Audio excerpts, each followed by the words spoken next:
Good morning सबैलाई। आजको मेरो कार बानीमा चाहिँ यङ्स्टर्सहरूलाई वास्तवमा सेयर हुन्थेन होला है। किनभने हाइटको हिसाबले हेऱ्यो भने जिराफ चाहिँ सबभन्दा अग्लो हुन्छ, अनि वेटको हिसाबले अनि भारी भरकम गतिलो चाहिँ हात्ती हुन्छ है। अनि स्पिडको हिसाबले हेऱ्यो भने चिता जस्तो फुर्तिला केही छैन भन्छ। यस्तै धेरै जानवरहरू छन्, तर जङ्गलको राजा चाहिँ लायन है, शेर भन्छ नि हामी। जङ्गलको राजा चाहिँ त्यो हो।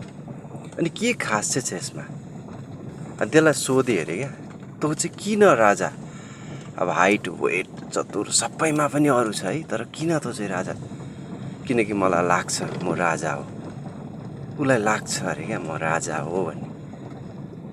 के चाहिँ उसको डरो रहेछ भने बिलिफ सिस्टम होइन। र जीवनमा पनि चाहिने हाम्रो लाइफमा यही कुरा हो, बिलिफ सिस्टम, जो चाहिँ डरो हुनुपर्छ।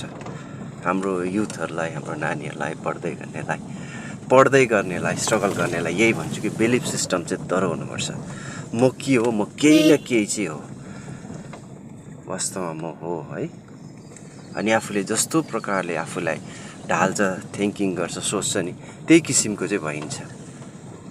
र यसैले आफैलाई चाहिँ राम्रो सोच्नुपर्छ, राजा सोच्नुपर्छ, राजा बनाउने प्रयास गर्नुपर्छ, र बिलिफ सिस्टम चाहिँ डरो हुनुपर्छ। यसैले चाहिँ आज जङ्गलको राजा चाहिँ को छ? लायन है। र जीवन पनि यस्तै हो। तपाईँ आफूलाई जस्तो स्तरमा राख्न चाहनुहुन्छ त्यस्तै बन्नुहुन्छ, अनि आफूलाई जे सोच्नुहुन्छ त्यही भन्छ। यसैले सबैलाई यही आजको सिक छ कि आफैलाई चाहिँ लायन बनाउने कि आफ्नोमा बल ताकत भएर पनि हात्तीहरू जस्तै हुने। किनभने जब एउटा हात्ती र लायनको इन्काउन्टर हुन्छ नि, भेट हुन्छ नि, त्यति बेला हात्ती भाग्छ अरे क्या। किनभने मनमा के चल्छ अरे, हात्तीको मनमा सोच्छ अरे बुई यो त सिकारी हो, यसले मलाई खान्छ है। आफूमा त्यत्रो छ, यदि हात्तीले चाह्यो भने त एकै सुडमा लायनलाई है थिच्यो भने पनि शेष। तर उसको दिमागमा चाहिँ के आउँछ, बुई यसले चाहिँ खाने सिकारी हो, यसले मलाई खान्छ।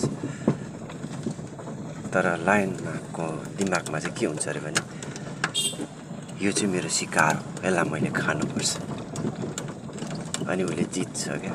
त्यस्तै प्रकारले आफ्नो जीवनमा जस्तो